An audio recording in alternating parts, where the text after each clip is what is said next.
A palavra do Senhor nos diz assim: que o coração de vocês não fique angustiado. Vocês creem em Deus, creio também em mim. Na casa de meu Pai há muitas moradas. Se não fosse assim, eu já lhes teria dito, pois vou preparar um lugar para vocês. E quando eu for preparar um lugar, voltarei e os receberei para mim mesmo, para que onde eu estou, vocês estejam também. E vocês conhecem o caminho para onde eu vou. Então, Tomé disse a Jesus: não sabemos para onde o Senhor vai. Como podemos saber o caminho? Jesus respondeu: eu sou o caminho, a verdade e a vida. Ninguém vem ao Pai, senão por mim. Se vocês me conheceram, conhecerão também o meu Pai. E desde agora, vocês o conhecem e têm visto. Felipe disse a Jesus: Senhor, mostre-nos o Pai, e isso nos basta. Jesus respondeu: há tanto tempo estou com vocês, Felipe, e você ainda não me conhece? Quem vê a mim, vê o Pai. Como é que você diz: mostre-nos o Pai? Você não crê que eu estou no Pai e que o Pai está em mim? As palavras que eu digo a vocês não as digo por mim mesmo, mas o Pai, que permanece em mim, faz as suas obras. Creiam que eu estou no Pai e que o Pai está em mim. Creiam ao menos por causa das mesmas obras. Em verdade eu lhes digo que aquele que crê em mim fará também obras que eu faço, e outras maiores fará, porque eu vou para junto do Pai. E tudo o que vocês pedirem em meu nome, isso farei, a fim de que o Pai seja glorificado no Filho. Se me pedirem alguma coisa em meu nome, eu farei. Oremos mais uma vez. Obrigado, Senhor, pela Tua palavra. Nós reconhecemos, ó Pai, a nossa insuficiência em compreender as Tuas vontades, em compreender todos os Teus desígnios. Por isso, clamamos, não pela nossa razão, mas pela nossa razão iluminada pelo Teu Santo Espírito. Que o Senhor nos ilumine nessa manhã, em nome do Senhor Jesus. Amém. Uma das doutrinas, talvez, que mais dê um nó na cabeça dos cristãos, é a doutrina da Trindade. Ela talvez seja uma da doutrina que a gente mais faça confusão, e uma das doutrinas que a gente mais comete, como eu posso chamar? Vou chamar de heresia involuntária. Então a gente comete uma espécie de heresia involuntária, porque a gente não sabe como explicar. Ao mesmo tempo, não existe evangelho, não existe cristianismo sem a doutrina da Trindade. A gente, como não pode abrir mão da Trindade e dizer que isso é algo secundário, como a gente faz com várias coisas que a gente não consegue entender, a gente diz: ah não, mas isso é secundário, isso não é importante para a fé. Na verdade, são só coisas que a gente não entende mesmo, e a gente diz: tudo que a gente não entende é secundário, e o que a gente entende é primário. Então a gente sempre age assim, não dá para a gente fazer isso com a Trindade. Então a gente tenta explicar de formas bastante criativas, por assim dizer, a doutrina da Trindade, e a gente acaba cometendo, às vezes até involuntariamente, uma série de heresias das mais antigas.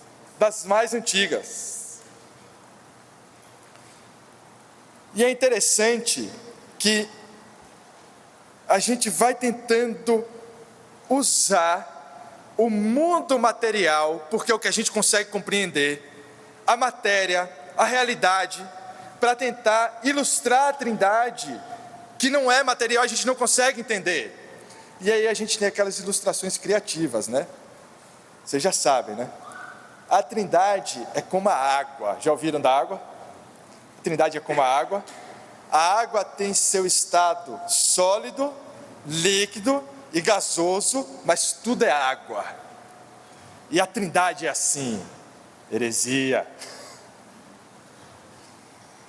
Tem a do sol também. Já ouviram a do sol?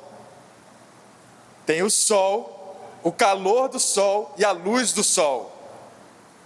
São 3 ações de um sol. Mas tudo é sol. Heresia. Heresia também. E a do ovo? Essa vocês já ouviram, né? A do ovo? A do ovo é a mais interessante de todas. Que a do ovo vai dizer, olha, tem a casca do ovo. Vocês já viram para onde vai, né?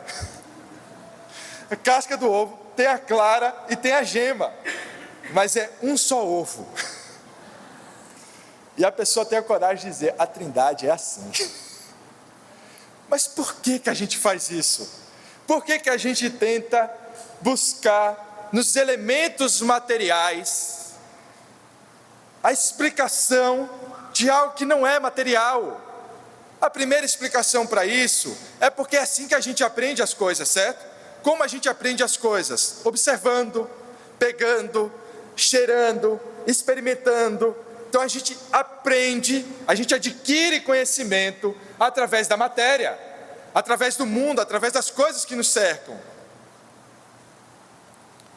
Mas talvez esse não seja o principal motivo, porque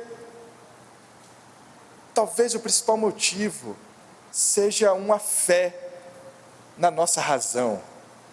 Talvez o principal motivo seja a fé na capacidade da nossa razão de explicar todas as coisas. E em geral, quando a gente fala de uma fé na razão, nós pensamos em quem?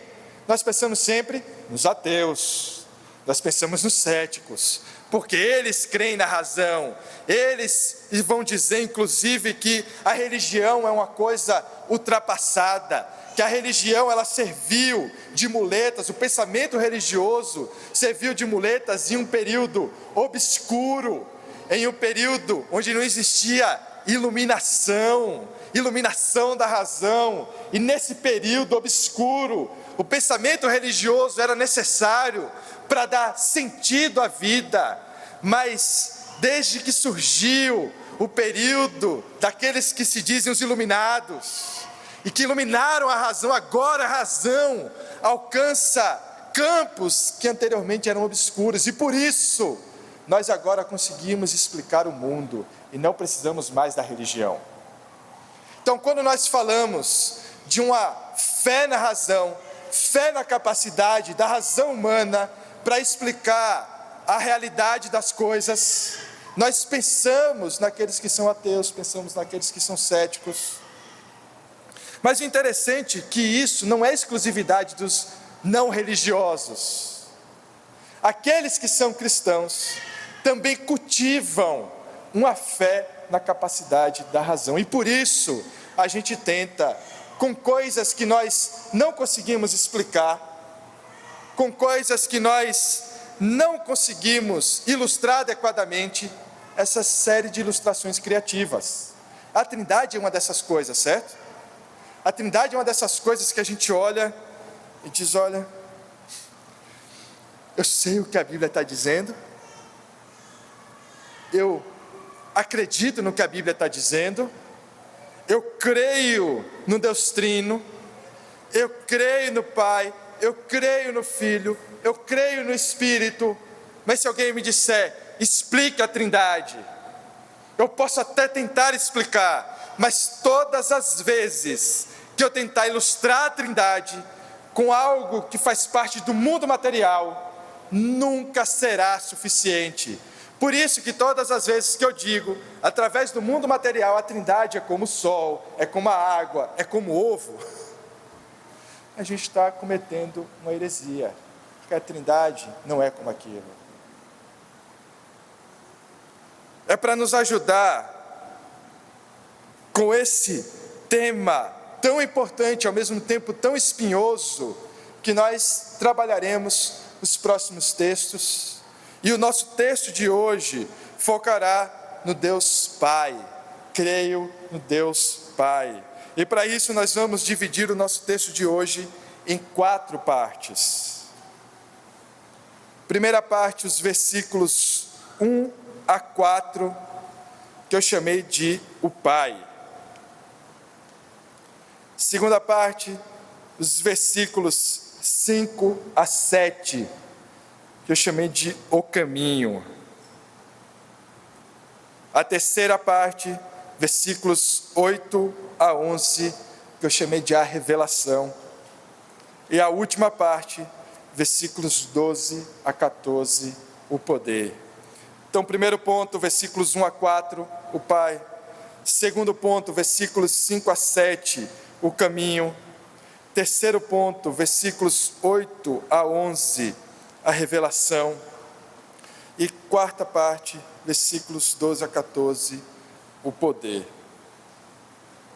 Nós já trabalhamos esse texto em algum momento das nossas exposições, mas mais uma vez, o foco do nosso trabalho hoje não é extrair todo o ensino desse texto considerando o Evangelho de João, mas é extrair o ensinamento, uma doutrina específica, a doutrina de Deus Pai, que Jesus está ensinando aos seus discípulos.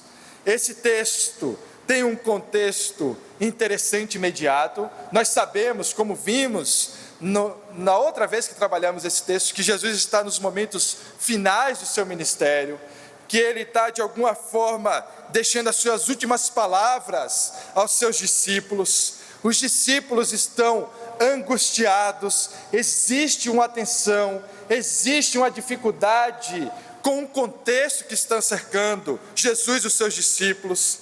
E o texto começa da seguinte forma: que o coração de vocês, Jesus falando aos seus discípulos, não fique angustiado. Vocês creem em Deus, creiam também em mim. E esse é o nosso primeiro ponto. Jesus está dizendo: olha, não fiquem angustiados. Vocês creem em Deus, creiam também em mim. Essa expressão, creem em Deus, creiam também em mim, tem pelo menos 3 possibilidades de tradução. Ela pode ser indicativo, vocês creem em Deus, creem também em mim. Ela pode ser indicativo, imperativo, vocês creem em Deus, creiam também em mim. E ela pode ser imperativo, imperativo. Ela pode ser 2 ordens: creiam em Deus, creiam também em mim. A rigor, essa terceira opção, ela seria a melhor opção de tradução para esse texto.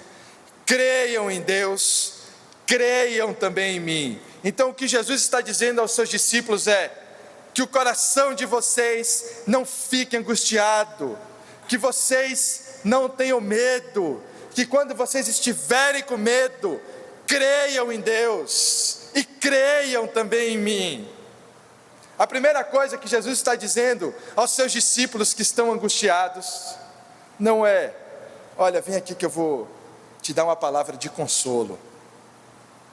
Jesus não está dizendo: olha, eu estou vendo que vocês estão muito ansiosos, vem aqui que eu vou te dar uma palavra de vitória. Vem aqui que agora, Jesus não está escovando a ovelha, Jesus está dando uma ordem, uma instrução para eles.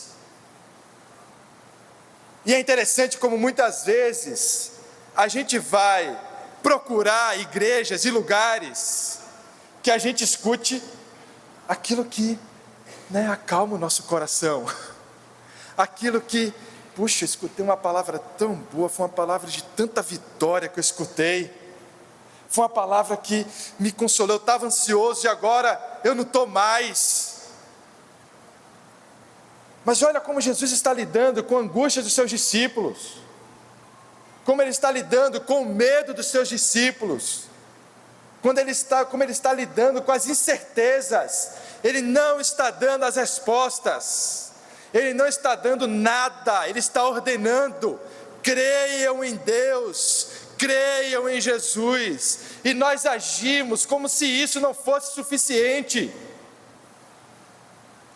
Nós agimos como se crer em Deus não fosse suficiente para sustentar a gente nos momentos de angústia, como se a gente precisasse de algo mais, de uma revelação maior, Qual é a revelação maior do que o próprio Deus? Que revelação maior nós teremos do que a afirmação de que nós podemos crer no próprio Deus? O que mais precioso a gente pode ter? O que mais pode acalmar o nosso coração do que crer em Deus? Por isso, quando Jesus olha para os seus discípulos angustiados, Ele não dá as promessas, Ele não dá nada, Ele diz: creiam em Deus, creiam também em mim, não fiquem angustiados, creiam.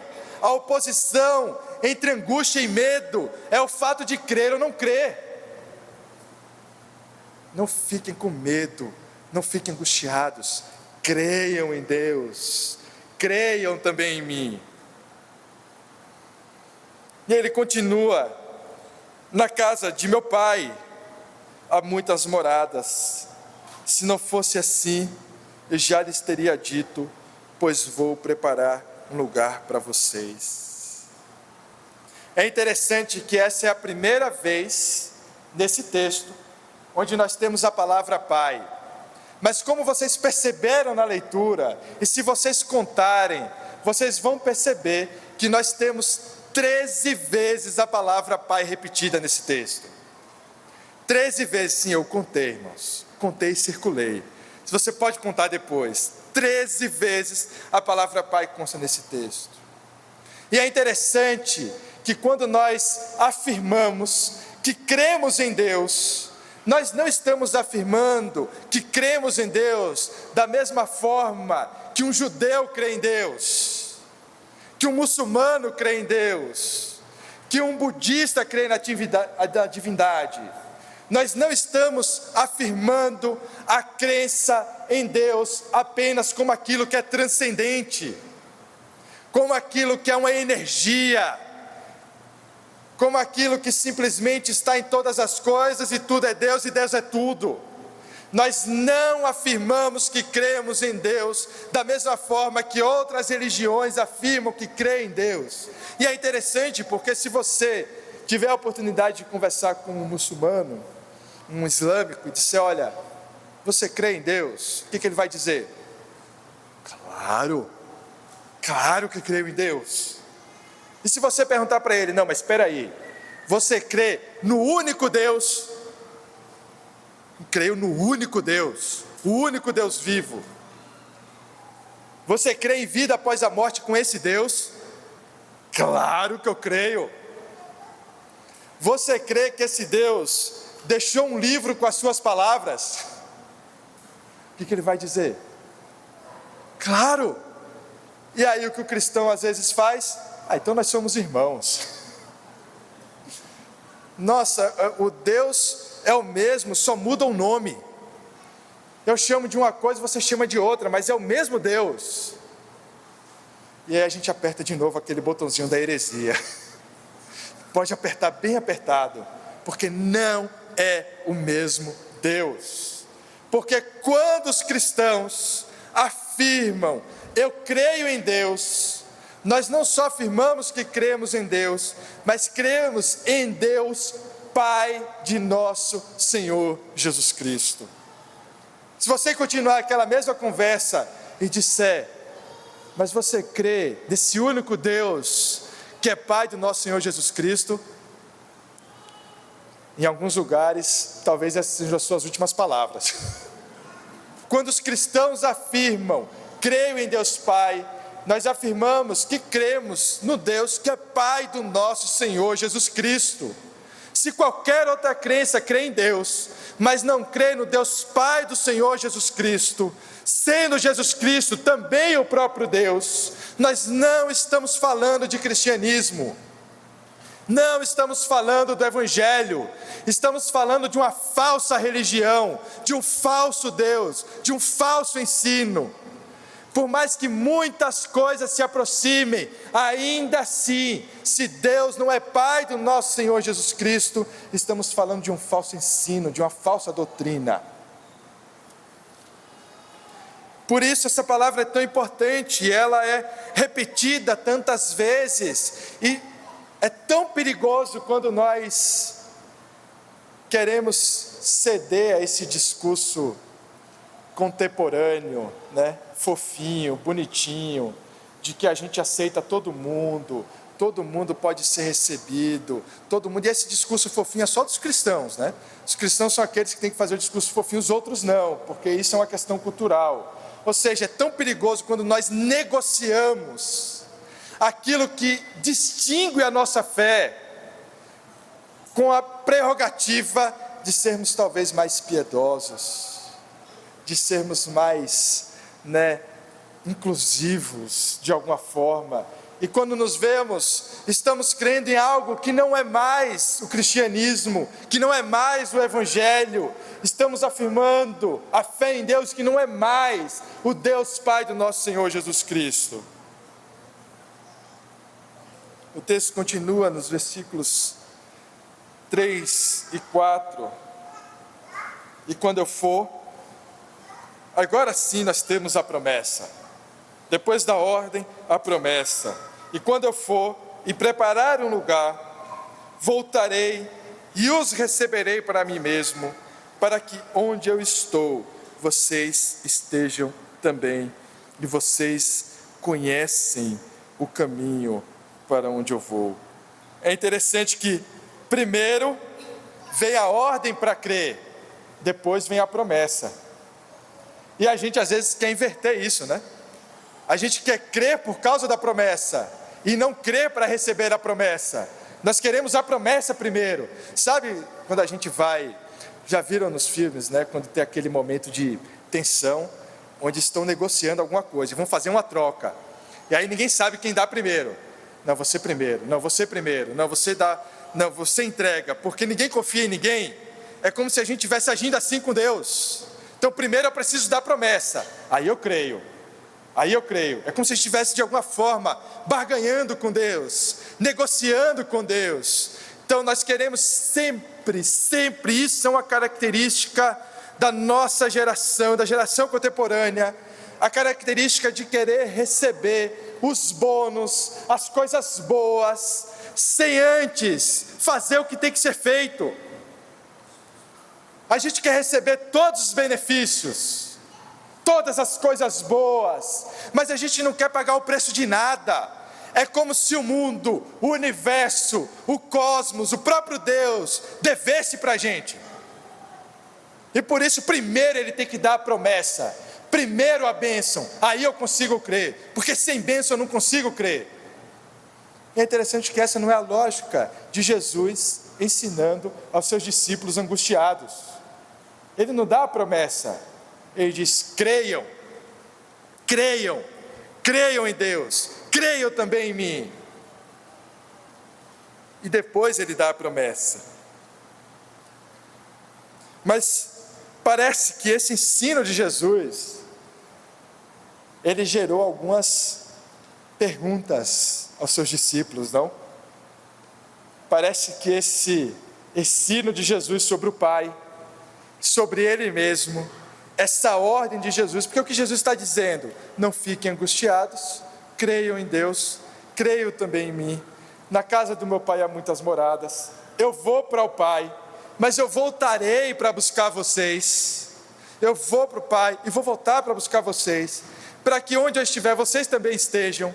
E esse caminho, vocês conhecem. Esse caminho que eu vou trilhar, vocês já conhecem. Então nós temos no nosso segundo ponto, a partir do versículo 5, a primeira pergunta. Segundo ponto, dos versículos 5 a 7, nós temos o início com a primeira pergunta. E a pergunta é uma pergunta de Tomé.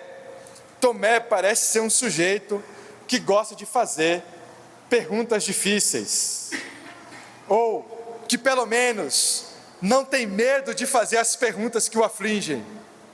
E às vezes, e aqui é só um parênteses, às vezes a gente julga Tomé dizendo: que feio, Tomé, que feio, se eu tivesse aí, eu nunca perguntaria uma coisa dessa. Não, você ia ficar com a dúvida, é isso que você ia fazer. Ao invés de perguntar, você ia ficar com a dúvida até o final da vida, dizendo que tinha certeza e com a dúvida lá, dizendo: não, eu sei, e no fundo você não sabe nada. Mas eu sei, não, eu estou seguro, e no fundo não está seguro coisa nenhuma. Antes, todos nós fôssemos como Tomé, que ao ter uma pergunta, levássemos ao lugar correto.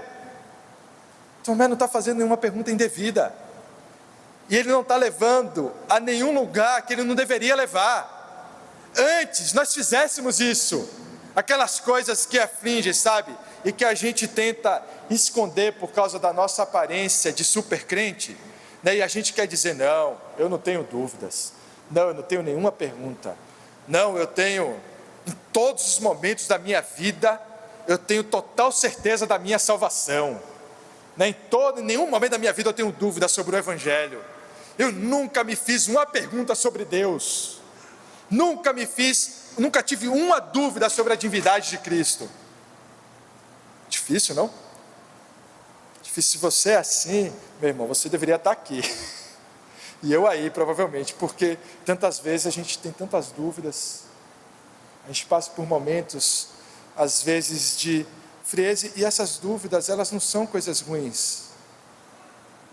Elas não são recebidas pelo Senhor como algo indevido, mas elas são recebidas pelo Senhor como que elas são, fruto de um coração que ainda não entende todas as coisas, fruto de uma mente que não tem capacidade para entender todas as coisas. E é isso que Tomé fazia, aquilo que ele não entendia, ele perguntava ao Senhor. E Tomé pergunta da seguinte forma: nós não sabemos para onde o Senhor vai, como podemos saber o caminho? Quer dizer, o que Tomé está dizendo, eu não sei o seu destino, eu não sei qual é o lugar, o seu destino final, eu não conheço esse lugar, eu nunca estive lá, o Senhor não me mostrou esse lugar. Se eu não sei o lugar, como eu vou saber o caminho para o lugar? Ou seja, o que Tomé está perguntando a Jesus é: o Senhor está dizendo que vai para o Pai, e que a gente conhece o caminho para o Pai. Como? Se eu não conheço o Pai, como eu posso saber o caminho para o Pai? O Senhor acabou de dizer, eu vou para o Pai e vou voltar. Mas se a gente não conhece o Pai, e o lugar onde o Pai está, como eu posso saber o caminho para o Pai? Como eu posso conhecer esse caminho, se eu não vejo o Pai, se eu não toco o Pai, se eu não cheiro o Pai?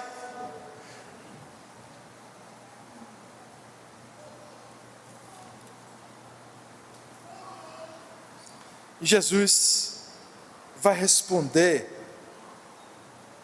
a questão de Tomé. E aliás, muitas vezes essa é a nossa dificuldade, não?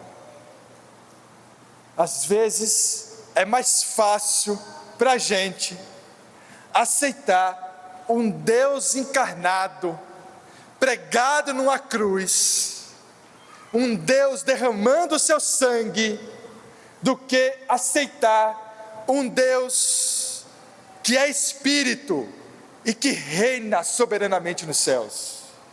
Porque para nossa mente lógica, como aquelas ilustrações, para nossa razão, é muito mais fácil abstrair o sentido de um Deus encarnado, compreender o sentido de um Deus encarnado, mesmo que esse Deus tenha derramado o seu sangue no madeiro, do que entender um Deus que é Espírito, que não é matéria, mas que ainda assim é real e presente. Essa é a dúvida dos discípulos, essa é a dúvida de Tomé, essa vai ser a dúvida também de Filipe, como veremos. Essa muitas vezes é a nossa dúvida: onde está Deus? Se a gente não sabe, como eu posso saber o caminho para Deus? E aí Jesus responde: eu sou o caminho, a verdade e a vida. Percebam como a pergunta de Tomé se relaciona com o caminho para o Pai, porque a resposta de Jesus diz: eu sou o caminho, a verdade e a vida, ninguém vem ao Pai senão por mim. E ele continua: se vocês me conheceram, conhecerão também o meu Pai, e desde agora vocês o conhecem e têm visto. Então, quando Jesus está dizendo para os seus discípulos, vocês já conhecem o caminho, e Tomé pergunta, se a gente não sabe, nunca viu Deus, a gente não conhece o lugar de Deus, como a gente pode saber o caminho?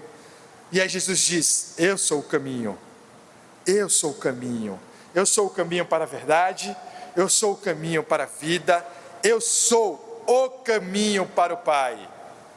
Não um caminho, não o melhor caminho, mas sim o caminho. Não existe outro caminho para o Pai. E é interessante observar isso, porque às vezes nós temos a ilusão de que, por exemplo, a própria revelação natural pode ser o caminho para a fé em Deus. Toda a revelação natural pode demonstrar, gritar para todos aqueles que olham para ela, que existe um Deus criador de todas as coisas. Mas você nunca vai olhar para uma árvore e dizer, acabei de conhecer o Deus Pai de nosso Senhor Jesus Cristo. Você nunca vai olhar para a imensidão dos céus e dizer, aquela estrela acabou de me revelar que esse Deus que criou todas as coisas é o Pai do nosso Senhor Jesus Cristo. E Ele é o caminho para a verdade e para a vida. Percebem a diferença? Toda a criação, toda a revelação natural podem nos demonstrar que existe um Deus, mas eles nunca revelarão a Deus como Jesus Cristo, o caminho para o Pai, revela. Nós nunca teremos comunhão com Deus através das descobertas no cosmos, no espaço. Nós nunca teremos comunhão com Deus através do intelecto crescente dos homens e dos avanços tecnológicos. Mas nós só teremos comunhão com Deus, porque só conheceremos a Deus verdadeiramente como Pai do nosso Senhor Jesus Cristo, através do único caminho para Deus.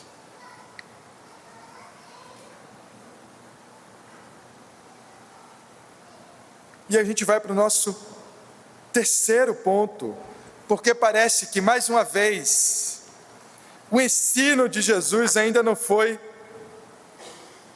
suficiente. Imaginem que Jesus dá o ensino, Tomé faz a primeira pergunta, Jesus explica dizendo, eu sou o caminho, a verdade e a vida, ninguém vem ao Pai senão por mim. Se vocês me conhecem, me conheceram, vocês conhecem o Pai. Se vocês me veem, vocês veem o Pai. Mas surge mais uma dúvida, porque dessa vez Filipe disse a Jesus, no nosso versículo 8, Senhor, mostra-nos o Pai, e isso nos basta.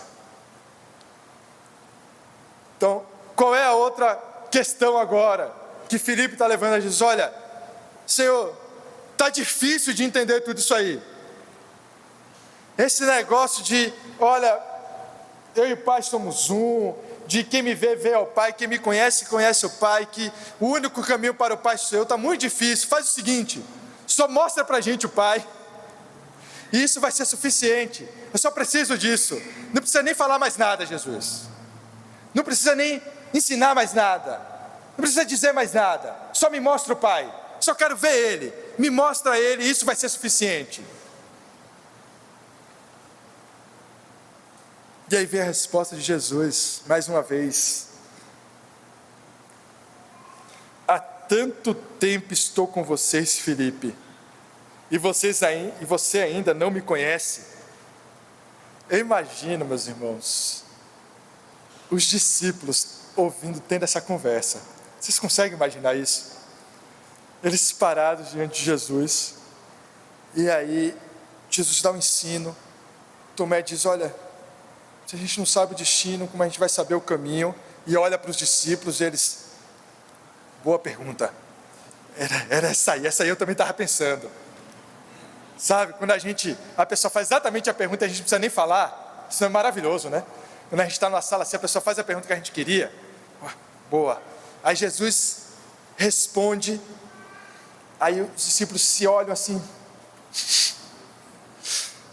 que está acontecendo aqui?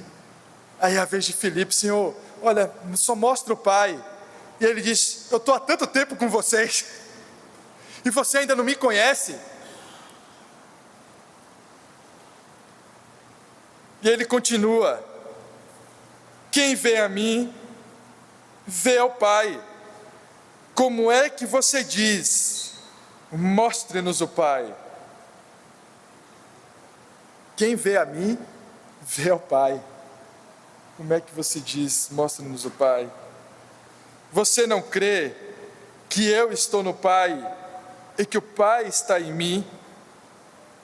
As palavras que eu digo a vocês, não as digo por mim mesmo, mas o Pai que permanece em mim faz as suas obras.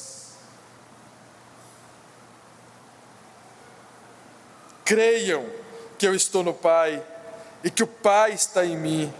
Creiam, a menos por causa das mesmas obras.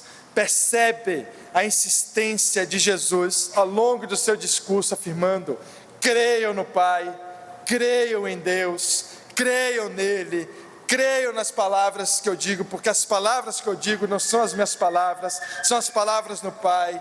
Creiam nas obras que eu faço, porque as obras que eu faço não são as minhas obras, mas são as obras no Pai. Creiam que aqueles que me veem, veem ao Pai, que aqueles que testemunham aquilo que eu digo, ouvem a voz do Pai, que aqueles que testemunham as obras do Pai. Tudo que Jesus está dizendo aos seus discípulos é: eu e o Pai somos um. Eu e o Pai somos um. E é interessante como é exatamente nesse ponto, que a nossa crise com relação à doutrina da Trindade, ela se estabelece. Porque, quer dizer que Jesus é uma expressão de Deus? Não. Quer dizer que Jesus é uma manifestação de Deus? Não. Não. São três pessoas distintas, com obras distintas, propósitos distintos. Três pessoas distintas, ainda assim um só Deus. É assim que reza a doutrina da Trindade. São três pessoas em um só Deus. Não são três expressões do mesmo Deus, três formas de Deus se apresentar, três formas de Deus agir. São três pessoas agindo com a mesma natureza, mesmo poder, mesma dignidade, mesma autoridade, mesma soberania, mesmo conhecimento, criadores de todas as coisas, consoladores, sustentadores de todas as coisas, e ainda assim, três pessoas em perfeita comunhão. Isso é a Trindade. E é aqui que se instaura a nossa crise. Por isso que todas aquelas ilustrações que nós citamos no começo, elas são ilustrações que nós chamamos de modalistas. O modalismo é uma heresia bastante antiga e que ela confunde as pessoas ou as obras das pessoas da Trindade. Um exemplo de uma oração modalista, vamos dizer assim: Senhor Deus, obrigado porque o Espírito Santo morreu na cruz. Não, mas espera aí, você está errando alguma coisa. Tem alguma coisa errada, porque essa obra não é dessa pessoa, essa obra é de outra pessoa, não é do Espírito Santo, é obra de Cristo, é obra do Filho. Então, quando nós misturamos as pessoas da Trindade e as obras dela, como se elas fossem apenas três expressões, três formas de Deus agir, e não existe nenhuma diferença, nenhuma distinção entre as pessoas, nós agimos segundo uma antiga heresia, que é o modalismo. E muitas vezes a gente acaba cometendo esse tipo de heresia nas nossas orações. Nós misturamos a coisa. Nós podemos, por exemplo, orar o Espírito Santo? Podemos, claro que podemos. Aliás, os puritanos fizeram isso muitas vezes. Se você ler o Vale da Visão, você vai encontrar uma série de orações onde eles estão orando, ó Espírito Santo de Deus. Mas ele vai atribuir ao Espírito as obras do Espírito. Ele vai atribuir a Jesus Cristo as obras de Jesus. Ele vai atribuir a Deus as obras de Deus Pai. Ele não vai confundir as pessoas da Trindade, porque são 3 pessoas. Um só Deus em natureza, em dignidade, em propósito, mas 3 pessoas distintas. E é isso que estava confundindo os discípulos. E é isso que confunde a gente. E se você está esperando que nesses sermões, ou nessa série de sermões, eu vou explicar a Trindade, ou eu vou dar uma resposta racional para a Trindade, ou uma ilustração melhor do que água, ovo e sol para a Trindade, você pode perder a sua esperança, porque eu não vou fazer isso. Quem disse que a gente consegue explicar tudo na nossa vida? Quem disse que tudo nessa realidade é para ser explicado? Quem disse que você consegue explicar sequer o propósito da sua vida nessa terra? Nós podemos explicar biologicamente como nós nascemos. Aliás, apresentamos a Maria Júlia hoje. E podemos descrever o propósito, como ela nasceu biologicamente. Mas qual é o propósito das nossas vidas? O que a gente está fazendo aqui? Quem consegue explicar isso? Quem disse que tudo na vida é para ser explicado? Quem disse que tudo na vida é possível de ser explicado? Quem foi que plantou essa semente do diabo? E dizendo que, olha, você tem que explicar tudo, tudo. Quem foi que caiu nessa armadilha, que plantou essa armadilha, de que tudo nessa vida, nessa realidade, pode e deve ser explicado? Que a razão é suficiente para explicar todas as coisas. Entendam que eu não estou falando contra a razão, porque a razão é algo dado por Deus para que nós podemos nos relacionar com a realidade das coisas, com o mundo que nos cerca. O que eu estou dizendo é que a razão é insuficiente, ela é incapaz de alcançar a mente de Deus, porque se a gente de alguma forma, conseguisse explicar a Deus e a Trindade com um ovo, meus irmãos, era melhor a gente procurar um outro Deus.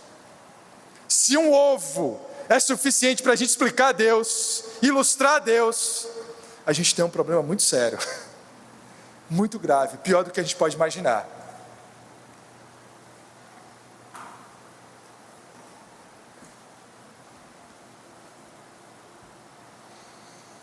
O que Jesus está dizendo não é que Ele é apenas uma expressão de Deus, uma forma de Deus agir, mas o que Ele está apontando é que Ele é o mediador do conhecimento de Deus. Vocês compreendem isso?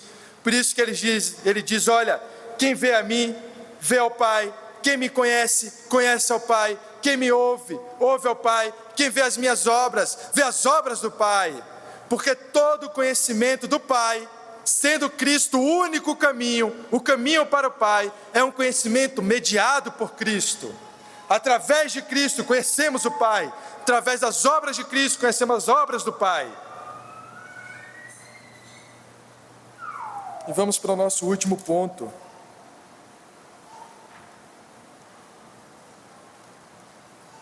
Os versículos 12 a 14. Em verdade lhes digo, que aquele que crê em mim, fará também as obras que eu faço, e outras maiores fará, porque eu vou para junto do Pai.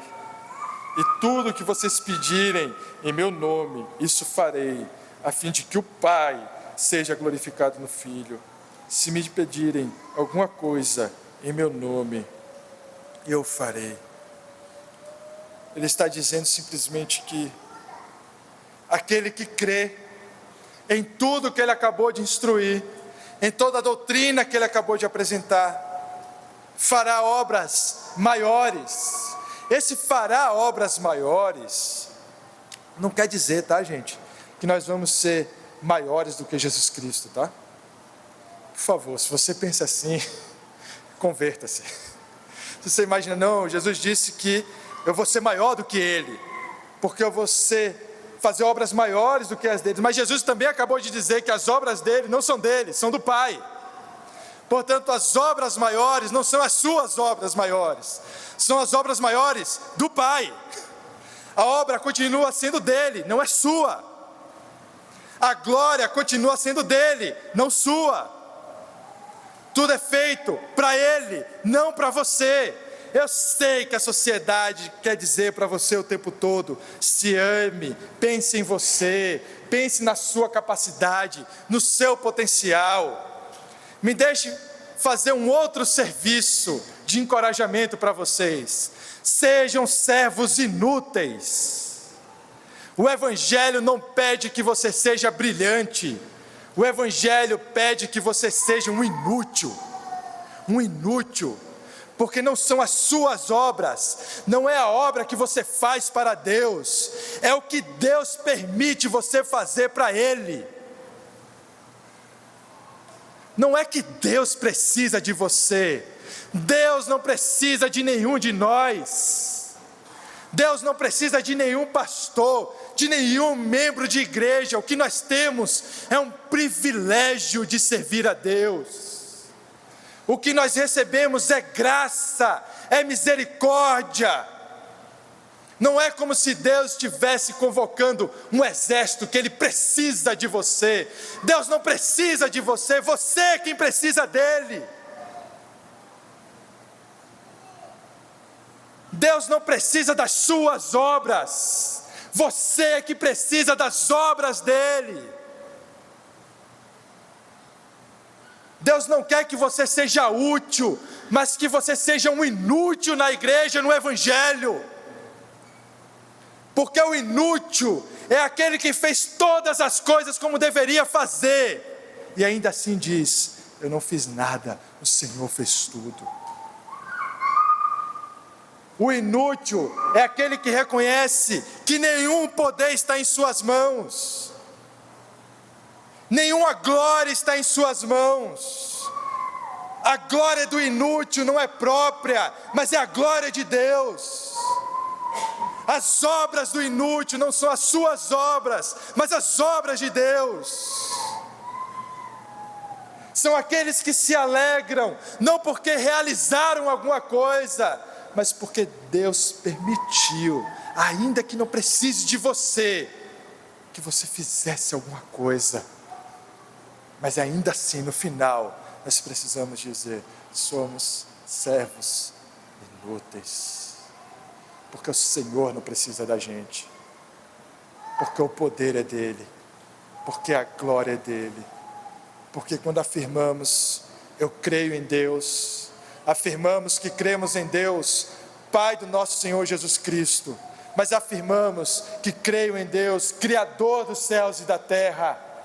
Creio em Deus que criou todas as coisas, que sustenta todas as coisas. E para concluir, às vezes é muito doloroso quando cristãos, depositando a sua fé na capacidade da razão, tentam explicar aquelas coisas que são feitas para que a gente se maravilhe. Quanto tempo nós perdemos tentando explicar aquelas coisas que nós deveríamos apenas nos maravilhar pela grandeza, nos maravilhar pela nossa incapacidade de compreender. Nós queremos um Deus que nós compreendêssemos todos os seus propósitos, que nós compreendêssemos Deus do início ao fim. Nós queremos um Deus que nós esgotássemos Deus, esgotássemos o Deus que nós estudamos. Mas vocês percebem que se nós servimos a um Deus e que esgotamos o conhecimento desse Deus, esse Deus não é o Deus das Escrituras?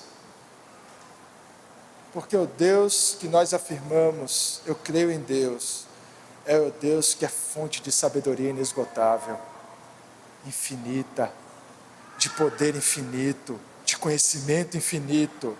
Como pode nós que somos finitos, queremos dominar completamente aquilo que é de natureza superior à nossa, e no desejo de tentar explicar aquilo que a nossa razão não tem capacidade de explicar, deixamos de nos maravilhar com a revelação de Deus? Deixamos simplesmente de olhar para Deus e dizer: Senhor, como eu sou pequeno, como Tu és grande. Senhor, como é inútil qualquer busca nesse mundo, se eu não afirmar que eu creio em Deus antes de todas as coisas. Senhor, como é inútil qualquer realização, qualquer sucesso nesse mundo, qualquer alegria nesse mundo, se antes de todas as coisas eu não afirmar: eu creio em Deus, Pai de nosso Senhor Jesus Cristo, Criador e sustentador de todas as coisas. Creio em Deus, meus irmãos. Creio em Deus porque dele vem a nossa vida, dele vem a nossa redenção. Creio em Deus porque Deus é quem envia o seu único Filho, para que pelo sangue derramado desse Filho, nós pudéssemos ter o caminho para Ele. Creio em Deus porque nós só o conhecemos, porque Ele quer ser conhecido por nós. Não porque nós o encontramos, mas porque antes Ele nos encontrou em nossa miséria. Creio em Deus porque dele vem toda a misericórdia, toda a bondade, toda a vida. De nada adianta a vida sobre essa terra, de nada adianta o exercício da razão, se antes a razão não se curvar a Deus.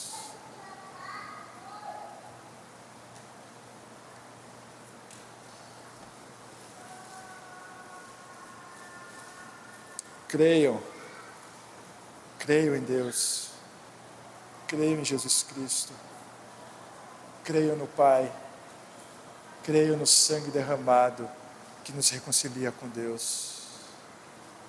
Dele vem a nossa salvação, é dele que vem o perdão pelos nossos pecados. Se não fosse Deus, ai de nós, meus irmãos.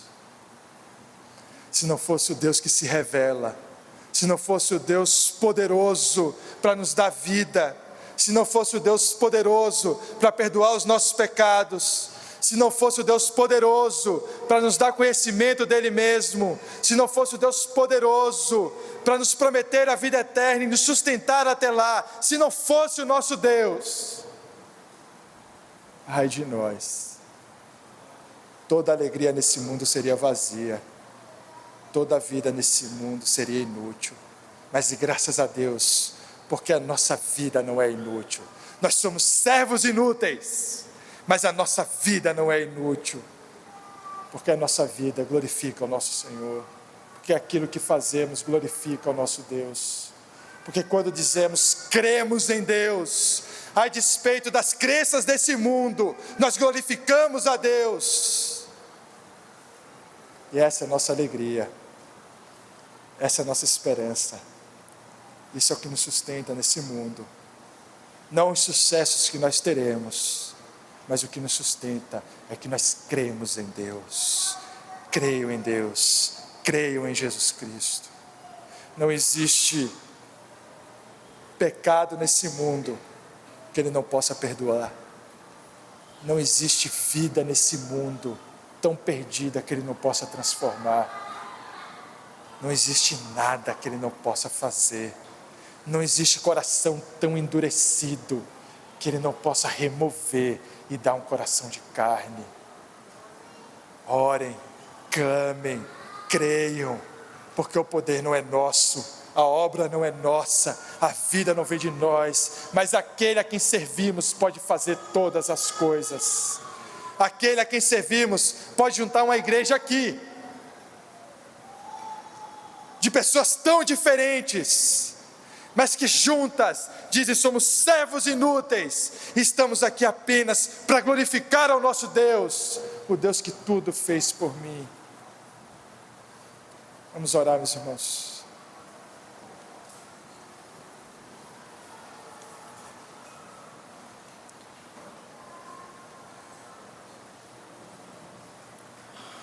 Graças te damos, Senhor, pela tua misericórdia, pela tua graça. Graças te damos porque não conseguimos te explicar. Graças te damos porque a nossa razão é insuficiente para dizer quem o Senhor é de verdade.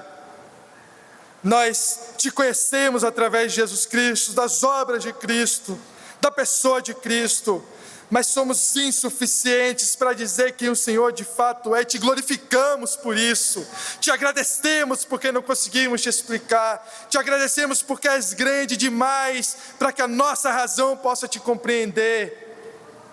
Te agradecemos porque, ainda que o Senhor não precise de nós, o Senhor nos permite te louvar, te adorar, te glorificar.